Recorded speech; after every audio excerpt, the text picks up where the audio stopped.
Hello guys, कैसे हैं आप? उम्मीद करते हैं कि आप सब खैरियत से होंगे, खुश होंगे। भाई देखने जा रहे हैं why world leader love Indian PM Narendra Modi. अगर आपको वीडियो पसंद आए तो लाइक और सब्सक्राइब चैनल को जरूर कर दीजिए। पापुआ न्यू गिनी के प्राइम मिनिस्टर ने पीएम मोदी के पैर छुए। ऑस्ट्रेलियन पीएम एंथनी एल्बनीज ने एक ऑस्ट्रेलियन स्टेडियम में जब पीएम मोदी को होस्ट किया था, तब उन्होंने सबके सामने कहा था, PM Modi is the boss. USA के प्रेसिडेंट जो बाइडेन ने तो जापान के क्वाड समिट में पीएम मोदी का ऑटोग्राफी मांग लिया। और ये सब किस लिए? एक ऐसे पॉलिटिकल लीडर के लिए जो उनका देश के भी नहीं। ये कुछ अजीब नहीं लग रहा? ऑस्ट्रेलिया के पीएम तो पीएम, उसके तो ऑपोजिशन लीडर्स तक जेलस थे कि एक दूसरे देश के पॉलिटिकल लीडर का नाम एक ऑस्ट्रेलियन स्टेडियम में 20,000 लोग कैसे चिल्ला सकते हैं।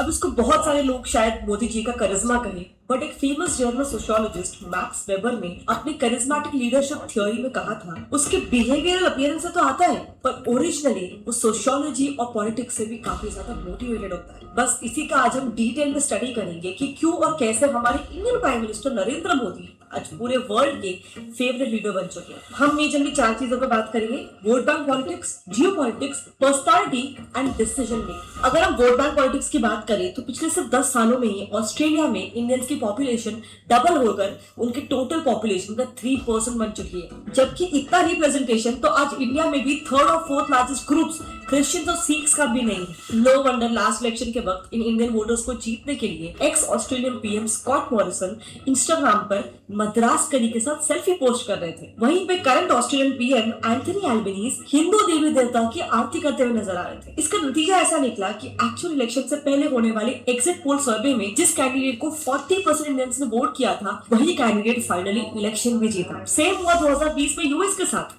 करीब 72% इंडियन अमेरिकन प्लान कर रहे थे कि वो बाइडेन को वोट करेंगे, and guess who is the president now. So just imagine कि जब ऑस्ट्रेलिया, यूएस और ऐसे ही बाकी डेवलप्ड नेशंस में इंडियन डायस्पोरा को एक डिसाइसिव पोजीशन में देखा जाएगा, तो दुनिया भर के 150 से ज्यादा डेवलपिंग नेशंस के सामने इंडिया और इंडियन पीएम की किस तरीके की ग्लोबल इमेज पोर्ट्रे होगी। बस यही आ जाते हैं मोदी पॉपुलैरिटी के पीछे सेकेंड रीजन, जियोपॉलिटिक्स। हाल ही में Pacific nation Papua New Guinea के पीएम ने पीएम मोदी को ग्लोबल साउथ के देशों का लीडर कहा था। उनके हिसाब से दुनिया के ऑलमोस्ट सभी डेवलप्ड देश नॉर्थ अमेरिका, यूरोप और नॉर्दर्न एशिया में स्थित है, एंड वो सिर्फ नॉर्थ के प्रॉब्लम्स की ही बात करते हैं, जबकि मैक्सिमम प्रॉब्लम्स को सहने वाली डेवलपिंग वर्ल्ड तो साउथ में बसती है। ऑल्सो काफी ईयर्स तक इस ब्लू ग्लोबल नॉर्थ ने कॉलोनीज बनाकर रेड ग्लोबल साउथ को एक्सप्लॉइट भी किया। इसीलिए इस सब को मद्देनजर रखते हुए हाल ही में ग्लोबल साउथ के 14 पैसिफिक आइलैंड देश जैसे कि cook island, Fiji, Kiribati, Marshall Islands, Papua New Guinea, tonga, ये सारे देश ग्लोबल साउथ के एक ब्राइट स्पॉट यानी कि इंडिया को अपना लीडर बनाना चाहते हैं। एंड इसीलिए आपने देखा होगा कि उनके प्राइम मिनिस्टर ने मोदी जी के पैर भी छुए थे। But of course international relations में there are no permanent friends, only permanent interest. And जितनी रिसर्च हमने की उससे यही लगता है कि पैसिफिक आइलैंड्स या फिर इन जनरल ग्लोबल साउथ की बात करने में पीएम मोदी और इंडिया भी अपना ही फायदा देख रहे हैं। एक्चुअली ज्यादा लोगों को पता नहीं होगा, पर पीएम बनते ही मोदी जी ने ग्लोबल साउथ के इश्यूज को उठाने के लिए 14 पैसिफिक आइलैंड कंट्रीज को मिलाकर एक फोरम बनाया था, forum for Indian Pacific island countries, FIPIC। इसके जरिए इन्होंने सोचा था कि वो किसी सुपर पावर कंट्री की तरह ही ग्लोबल इश्यूज की बात करेगा, लेकिन उनकी नहीं जिनके ऊपर सब बात कर रहे हैं, जैसे कि climate change, Russia Ukraine war, इस पर सब लोग बात कर रहे हैं। इंस्टेड अगर इंडिया को लाइमलाइट में लाना है तो हमने सोचा एक ऐसा मुद्दा चाहिए जो यूनिक हो। तो बस फिर इंडिया ने ग्लोबल साउथ का एक नया मुद्दा खड़ा कर दिया और ऑनगोइंग इश्यूज को भी इस मुद्दे से लिंक कर दिया। Most of the global challenges have not been created by the global south. देखो, कोई देश आपके उठाए मुद्दों पर अपना टाइम और मनी क्यों इन्वेस्ट करेगा अगर आप उसके देश में सिर्फ शब्द इन्वेस्ट कर रहे हो, पैसे नहीं इन्वेस्ट कर रहे। सो इंडिया ने उन 14 पैसिफिक नेशंस के कल्चरल, स्ट्रक्चरल और पॉलिटिकल बेटरमेंट के लिए इंडिविजुअली करीब 2 लाख USD पर ईयर का फंड अलॉट किया और साथ ही उनके ब्यूरोक्रेट्स को इंडिया में ट्रेनिंग देने का वादा भी किया। नाउ आई नो ये सुनने में एक वेस्ट ऑफ मनी लग रहा होगा, बट 14 देशों के लिए जाने वाले इन फंड्स को अगर हम मिलाकर भी कैलकुलेट करें तो ये हमारे GDP का सिर्फ 0.0001% है। बट इसके बदले हमारे देश इंडिया और इंडियन प्राइम मिनिस्टर को ग्लोबल लेवल पर एक सेंटर स्टेज मिल सकता है, एंड इनफैक्ट इसका रिजल्ट भी दिखने लग गया। दुनिया भर के सभी पावरफुल ग्लोबल लीडर्स में से पीएम मोदी की अप्रूवल रेटिंग पिछले 4 सालों से लगातार हाईएस्ट बनी हुई है, जबकि यूएसए दुनिया के मोस्ट पावरफुल कंट्री के प्रेसिडेंट बाइडेन की अब तक की highest approval rating Modi ji के पिछले कुछ सालों में आई सबसे लोएस्ट रेटिंग से भी कम है। Which brings us to the next reason behind Modi's popularity, personality. बाकी लीडर्स आपस में कैसे इंटरेक्ट करते हैं और मोदी जी कैसे इंटरेक्ट करते हैं दूसरे लीडर्स के साथ, इसको अगर आप ध्यान से देखोगे ना तो इसमें आपको एक स्ट्रॉन्ग कॉन्ट्रास्ट दिखाई देगा। आप इन्हें कभी नहीं देखोगे एक दूसरे से एकदम गर्म जोशी से गले वगैरह मिला के मिलते हैं, पर अब देखो यही सेम लीडर्स पीएम मोदी से कैसे मिलते हैं। बस बॉडी लैंग्वेज ऑब्जर्व करो, there is a clear difference. Modi ji के मामले में ऐसा लगता है जैसे दो देशों की पॉलिटिकल लीडर्स नहीं बल्कि दो पुराने दोस्त मिल रहे। इनफैक्ट एक बार तो मोदी जी ने खुद बताया था कि वो रशिया के प्रेसिडेंट पुतिन से सिर्फ आधे घंटे के लिए मिलने गए थे रात के 11 बजे, लेकिन उनकी बातें सुबह के 4 बजे तक चलती रही। सो डेफिनेटली मोदी जी की ये पर्सनालिटी उन्हें वर्ल्ड लीडर्स से काफी क्लोज रिलेशन बनाने में हेल्प कर रही है। कितना टाइम देंगे हो? बोले साहब ज्यादा से ज्यादा 50 मिनट, मैक्सिमम 50 मिनट। दोनों बैठे, बातें शुरू हुई साहब, और आप हैरान हो जाएंगे जो 50 मिनट का कार्यक्रम तय हुआ था, मैं करीब सुबह 3:45 बजे होटल वापस आया। But of course as I said earlier, ये सब कुछ पॉलिटिक्स है, क्योंकि जब पीएम मोदी वर्ल्ड स्टेज पर बाकी पावरफुल ग्लोबल लीडर्स से जब इस तरीके से मिलते हैं तो इससे इंडिया को दो चीजें हासिल होती। पहले तो पीएम मोदी उनकी यूनिक स्टाइल के कारण लीडर्स के बीच अलग से हाईलाइट हो जाते हैं और चारों तरफ उनकी चर्चा होने लग जाती है। एंड दूसरा, इंडिया की इन हाउस पॉपुलेशन को बड़े देशों के साथ बराबरी का एहसास होता है। अब पीएम मोदी की जो पर्सनालिटी है, इसका इंडियन ऑब्जेक्टिव्स को फुलफिल करने में कितना बड़ा रोल प्ले होता है, क्या फायदा होता है कि नहीं फायदा होता है, वो डायरेक्शन में हम नहीं जाते। बट हाँ, इतना जरूर है कि इससे एटलीस्ट वो ग्लोबली न्यूज में बने रहते हैं एंड उनके रिलेशंस बाकी लीडर्स के साथ कंपैरेटिवली अच्छे हो जाते हैं। अब आते हैं लास्ट रीजन पे, which is Modi ji strong decision making. ये पॉइंट पे तो स्पेसिफिकली हम ये बिल्कुल बात नहीं कर रहे कि ये जो डिसीजन उन्होंने लिए हैं वो सही थे या गलत थे। हम सिर्फ ये बोल रहे हैं कि उन्होंने काफी डिफिकल्ट सिचुएशंस में डिसीजन लिया जो अपने आप में ही दूसरे देशों के लीडर्स के साथ रिलेशंस बिल्ड करने में बहुत इंपॉर्टेंट होता है। सो देखो, 2017 में प्राइम मिनिस्टर मोदी वो पहले इंडियन पीएम बनते हैं जो इजराइल का दौरा करके आते हैं, यानी उसको विजिट करके आते हैं प्रॉपर्ली। इससे पहले अरब नेशंस की नाराजगी से बचने के लिए किसी इंडियन पीएम ने ऐसा नहीं किया था। देन उसी साल जब इजराइल यूएस के सपोर्ट से जेरूसलम को अपना कैपिटल बनाने का यूएन में प्रपोजल रखता है तो इंडिया अरब नेशंस के साथ मिलकर उसे स्ट्रक डाउन कर देता है। एंड ये सब के बावजूद एक महीने के अंदर अंदर ही इजरायली पीएम नेतन्याहू करीब 100 इजरायली कंपनीज के 130 बिजनेस डेलीगेट्स को लेकर फिर भी इंडिया आते हैं और 9 कोऑपरेशन डील साइन करते हैं। ये सब के पीछे का मतलब समझ रहे हो? ऐसे की डेवलपमेंट्स को देखकर ग्लोबली अब इंडिया को उस स्टेज पर देखा जा रहा है जहां वो बिना किसी वर्ल्ड पावर या फिर ग्लोबल पॉलिटिक्स से इन्फ्लुएंस हुए खुद का ग्लोबल एजेंडा खुद से सेट कर सकता है। ऐसी डिप्लोमेसी बिना किसी बैकलैश के और कौन सा देश कर सकता है? प्रोबेबली सिर्फ यूएस, क्योंकि एक तरफ वो सऊदी अरेबिया का सबसे बड़ा आर्म सप्लायर है, वहीं दूसरी तरफ वो इजराइल का सबसे बड़ा क्लोज एलाई है। सो एक ही टाइम पे यूएस के तो दोनों दुश्मन देशों के साथ अच्छे रिलेशंस है। सो ऐसे में क्योंकि मोदी जी की लीडरशिप में इंडिया भी इसी रास्ते निकल रहा है तो एटलीस्ट इससे ऐसा पोर्ट्रे होता है कि अनडाउटेडली मोदी जी को भी एक टफ पावरफुल लीडर के तौर पर देखा जा रहा है जिसे क्रैक करना काफी मुश्किल है। यस, इसका एक और एग्जांपल ले लो, यूके के साथ चल रहा फ्री ट्रेड एग्रीमेंट रहा। यूके की बिगड़ती इकोनॉमी के कारण सिर्फ 2 महीने में उनके 2 पीएम्स को रिजाइन करना पड़ा। ऐसे कंडीशन में इंडिया के साथ free trade agreement British economy के लिए एक लाइफ सेवर बन सकता था, लेकिन 2020 में ही ऑलमोस्ट फाइनल हो चुकी डील पर पहले तो यूके की होम सेक्रेटरी सुमिला ब्रेवरमैन ने पानी फेर दिया। यूके में बढ़ते इंडियन इमिग्रेशन को लेकर इंडियन गवर्नमेंट पर सवाल उठा गए और उसके बाद जैसे ही मामला हल्का सा ठंडा हुआ था तो वहां की इंडियन एम्बेसी पर खालिस्तानी अटैक और उस पर यूके पुलिस के ठंडे रिस्पॉन्स ने एफटीए को पूरी तरह से आईसीयू में पहुंचा दिया। ये खालिस्तानी अटैक पे तो आपको याद होगा कि वहां पर जब अटैक किया था तो यूके ने कोई रिस्पॉन्स नहीं दिया था तो इंडिया ने भी इंडिया में जो यूके की एम्बेसी थी वहां से सिक्योरिटी को कम कर दिया था, मतलब बेसिकली जैसे को तैसा, वो भी यूके के साथ। So India under PM Modi is clear कि ये बड़े देशों का handshake with one hand and knife with the other hand, ये वाला एटीट्यूड नहीं चलने वाला है। इनफैक्ट बड़े देश ही क्या, इंडियन गवर्नमेंट ने अभी इन जनरल भी काफी क्लियर कर दिया है कि नेशनल प्राइड, नेशनल इंटरेस्ट और नेशनल सिक्योरिटी के साथ अब बिल्कुल भी कोई भी कॉम्प्रोमाइज नहीं चलने वाला। ये पुलवामा के बाद भी सेम हुआ था। 2019 में पुलवामा अटैक के बाद इंडियन गवर्नमेंट अपने एक्शन को लेकर काफी क्लियर थी। तो ये मोदी है उसी भाषा में जवाब देना जानता है। आतंकवाद भी करे और शांति की भी बात करे, ये थोड़ी चलेगा। लेकिन ये सब कुछ एक फुल प्रूफ स्ट्रैटेजी के तहत किया गया था। इस अटैक के दूसरे ही दिन इंडिया ने तुरंत 25 देशों को पाकिस्तानी इन्वॉल्वमेंट के क्लियर एविडेंसेस दिए ताकि इसके बाद जो इंडिया एक्शन लेगा वो एक्शन लेजिटिमाइज हो सके। इसके बाद जब इंडिया ने एयर स्ट्राइक्स किए तो अगेन 12 देशों के साथ ऑपरेशंस के डिटेल्स शेयर किए गए ताकि सिविलियन कैजुअलिटीज नहीं हुई है इसके प्रूफ सबके सामने आ सके। सो ये मास्टर स्ट्रैटेजी से इंडिया ने पहले तो बताकर मारा और दूसरा उसने टेररिज्म के अगेंस्ट अपनी कैपेबिलिटी दिखा दी, क्योंकि इससे पहले हमेशा इंडिया टेररिज्म से सिर्फ कॉम्प्रोमाइज ही करता है। जैसे 1989 में टेररिस्ट को छोड़ देना क्योंकि उनके साथियों ने एलिजिटली उस वक्त के होम मिनिस्टर मुफ्ती मोहम्मद सैयद की बेटी रुबैया सैयद को किडनैप कर लिया था। अब मैं यहाँ पे एलिजिटली इसलिए कह रही हूँ क्योंकि रुबैया ने कश्मीरी पंडित्स को मारने वाले यासीन मलिक को अपना एब्डक्टर को आइडेंटिफाई कर लिया था, पर इसके बावजूद रुबैया की ही बहन और एक्स जम्मू एंड कश्मीर की सीएम महबूबा मुफ्ती खुद यासीन मलिक को हाल ही में प्रोटेक्ट करने की कोशिश कर रही थी। खैर मामला जो भी हो, अब इंडियन लीडरशिप ने टेररिज्म को टॉलरेट करने से सीधा मना कर दिया है। इसीलिए मणिपुर में भी मारे गए इंडियन सोल्जर्स का बदला लेने के लिए म्यांमार में ऑपरेशन हॉट परस्यूट चलाकर टेररिस्ट का सफाया किया गया। इन सब एक्शन से 21st सेंचुरी में इंडिया की एक ऐसी इमेज बनती है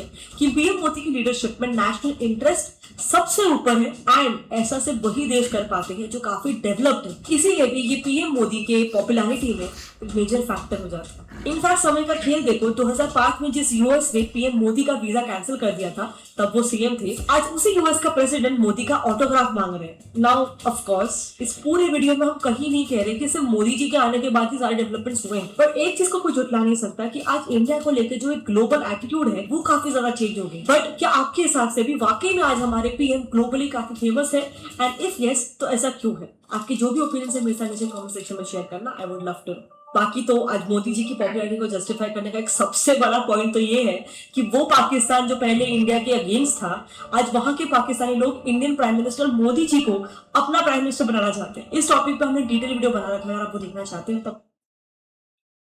ऐसे ही है यार, बहुत कमाल की वीडियो थी और लीडरशिप भाई पीएम मोदी की बहुत ज्यादा अच्छी है। अब हर एक को एक अपना अपना भाई पॉइंट मिला है, उसको लेकर और उस पर ही एक वर्किंग करनी है। लेकिन बात हैरानगी वाली ये होती है कि जब पीएम मोदी भाई ओवरऑल वर्ल्ड में जाते हैं ना, तो उनका एक मतलब कि अलग होता है सीन देने को, और मतलब कि जिस बॉडी लैंग्वेज से वो मिलते हैं या कैसे उनको आगे से मतलब कि वेलकम करते हैं, तो ये चीज एक ना काफी हैरानगी वाली होती है। और मतलब कि लगता है कि कुछ स्पेशल है उनमें, इसलिए वो सारा कुछ करते भी हैं। बाकी अगर बात करें ना भाई पीएम मोदी की, तो आप हमने मतलब के पीछे प्राइम मिनिस्टर रहे हैं, नो डाउट। आप मनमोहन सिंह सर थे, उन्होंने काफी वर्किंग की थी, और भी मतलब के अच्छे अच्छे प्राइम मिनिस्टर आए हैं, नो डाउट है। लेकिन भाई हमने तो अभी देखा है पीएम मोदी के जो एक टर्न्योर चला है ना, इसमें जैसे वर्ल्ड लीडर पहले करते थे ना भाई, ऐसा कोई सीन ही नहीं होता था। और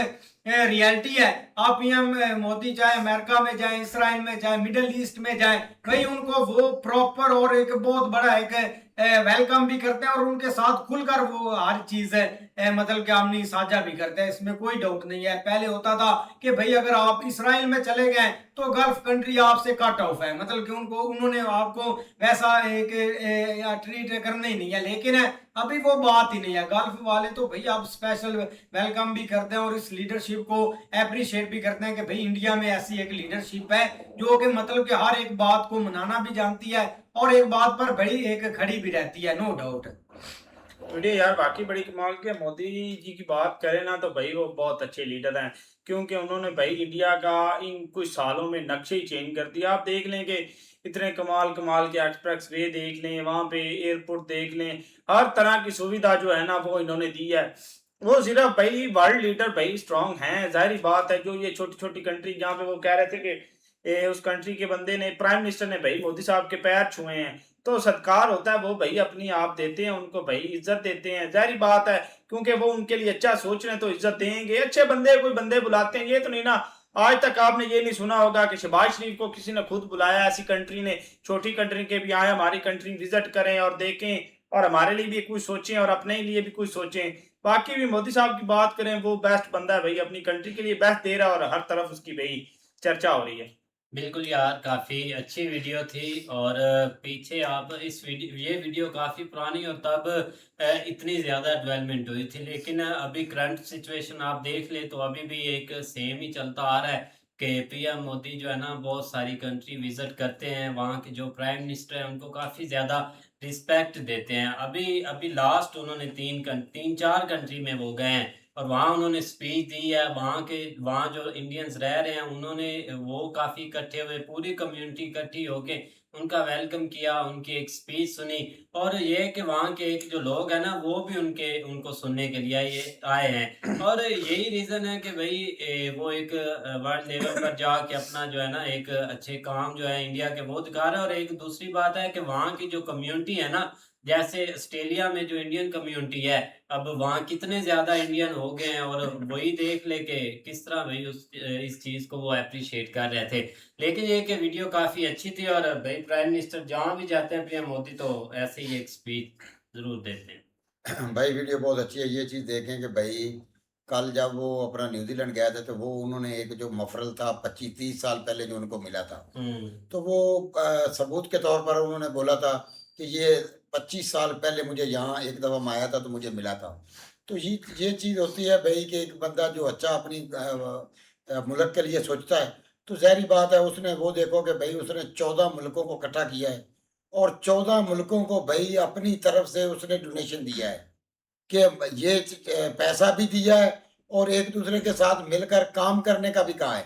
तो ये पॉपुलैरिटी होती है कि उस बंदे ने यही चीज़ सोची है कि अगर भाई मैं इन 14 देशों को अपने साथ मिलाता हूँ तो ज़ाहिर बात है इन 14 के ऊपर भाई मेरा राज होगा और ये देश जो है ये मेरे साथ काम करेंगे, मैं इनके साथ काम करूँगा और इनका भी भला होगा और हमारा भी भला होगा। तो ये चीज़ होती है एक अच्छे लीडर की पहचान भाई। इस तरह भाई वीडियो काफ़ी अच्छी हैगी, लेकिन भाई मोदी साहब ने भाई जो काम किए हैं वो उनका भाई एक नतीजा है कि आज उसको भाई अवाम इतना प्यार करती है और उधर के भाई जो बैर के जो दूसरा प्राइम मिनिस्टर हैं या वजीर हैं सब भाई इस तरह का प्यार देते हैं कि ये देखो कि एक जो है अपना उसको जोकर मिल रहा है प्यार प्यार लेने के लिए। लेकिन अवाम और बाहर के जो बड़े हैं ना वो तो एक गलत नजरिए से सोचना शुरू कर देते हैं। लेकिन ये उनका भी एक मोहब्बत होती है कि उस उनके दिल में मोहब्बत है तो इस तरह वो मिले हैं। लेकिन ये देखो कि भाई जो अभी उनके ये 3 दौरे हुए हैं ये देखो कितने कामयाब हुए हैं और भाई उधर की आवाम और उधर की सरकार ने कितनी इज्जत दी है। ये होता है भाई मोहब्बत प्यार। लाभ ठीक है। नहीं बिल्कुल ऐसे ही है, लेकिन इसमें भाई कोई शक नहीं है। जो एक टाइम के ऊपर गल्फ वाला सीन था ना भाई, वाकई कोई प्राइम मिनिस्टर जो है ना वो खुल के इसराइल में जो है ना वो मतलब ना ही एक उनके साथ रिलेशन रख सकता था और ना ही इस तरह का जो है ना वो विजिट कर, लेकिन भाई उन्होंने आके विजिट भी किया। और आज देख लो सारे भाई गल्फ कंट्री जब भी वो वहाँ पे जाते हैं उन्होंने बड़े बड़े वो जो उनके स्पेशल अवार्ड हैं वो भाई उनको मतलब दे रहे होते हैं। और उसके अलावा वहाँ पे भाई एक यार ज्यादा डिपेंड करता है वहाँ पे जो इंडियन डिस्पोरा है ना उसका, वो भाई उन्होंने वहाँ पे एक जो अपने उनके रूल्स के मुताबिक रह रहे हैं या जो जो भी भाई उधर एक कंट्री के जो मतलब वहाँ के शहर के उसके मुताबिक वो भाई एक वहाँ पे अपनी लाइफ गुजार रहे हैं और कोई इस तरह की एक इलीगल एक्टिविटीज में वो शामिल नहीं होते। और जो भी भाई एक यहाँ तक गवर्नमेंट तक उनकी असेस है मतलब जो वहाँ तक उनको भाई एक जॉब्स वगैरह या उनको जो रिस्पॉन्सिबिलिटीज है ना वो मिली हुई है तो तब जाके भाई इस तरह के काम होते हैं। लेकिन भाई ओवरऑल देखो जब भी वो भाई जाते हैं किसी भी कंट्री में तो ये थोड़ा सा अब अमेरिका के साथ सीन हुआ वो भी ट्रम्प के आने से, लेकिन पहले जो बाइडेन है भाई वो भाई उठ के एक जो है ना वो मिलता था, जब भी पीछे से दे लेता था दौड़ के आता था एक तरह। और यही सेम टू सेम बाकी लीडर भी करते रहे। लेकिन पुटन वाला सीन ठीक था भाई, एक 50 मिनट की मुलाकात थी और 4 घंटे तक वो लेके गए थे इस साल तक, क्योंकि वो भाई जो है ना वो अपना अपना एक होता है सीन। लेकिन ऑल ओवर भाई आप काफी उनकी रैंकिंग अच्छी है। ऐसे ही है भाई, मिलते हैं नेक्स्ट वीडियो में। अगर आपको पसंद आया तो लाइक और सब्सक्राइब जरूर कर दीजिए।